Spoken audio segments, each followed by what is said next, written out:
I'm going to be starting something new, and I just want to give you a quick look and let you know that the channel is not yet dead. I have been working for a few months honing my skills at making a particular medieval weapon. I don't want to show you too much since I'd like to go through the complete making process of that weapon. So let me give you a little background on what I'm unpacking here. I am on Instagram, and several months ago I came across a Canadian guy who was making crossbows. His Instagram is the Modern Armbruster. There's a link in the description.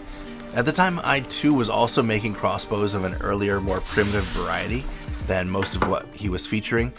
This is the Prod, about a 75-pound draw weight. It's a fiberglass and wood composite. It's a stand-in for the real thing, which would have been natural sinew or metal on a later example.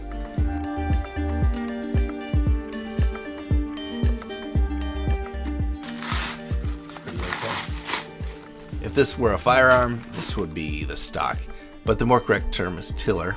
But he sent a message to his followers asking them if they'd be interested in a crossbow kit, and that is what this is.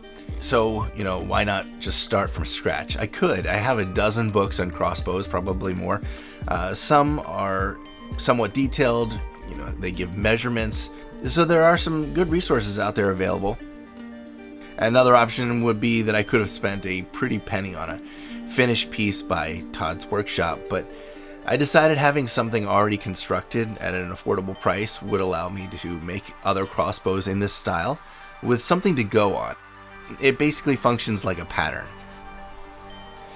Not every piece that came with a kit will be used by me. Also, there are a couple of alterations or upgrades that I'm going to make. For instance, the nut that came with the kit is made of plastic, and I'll replace that with a piece made of antler. Due probably to safety concerns, the kit comes with rubber-tipped arrows, but if we really want to see how the crossbow performs, we're going to need to use the real thing, and I've been making a variety of arrows for several months, so I've got a good head start on that. If there's any interest, I'll offer most of what I make on my Etsy page. I've got some beautiful cherry wood for additional tillers, and like I said, I've already made a few crossbows of an earlier type. There are other things that I have lined up, like step-by-step making of the quiver, and then there's testing and the fun things that we can do with that. And like the English longbow, I'm seriously interested in the crossbow and what it can do, and imagining its use in battle, etc. So stay tuned. Thanks for watching Matt's Great Haul. Leave a comment. Fan of crossbows? Yes? No? We'll talk soon. Ciao.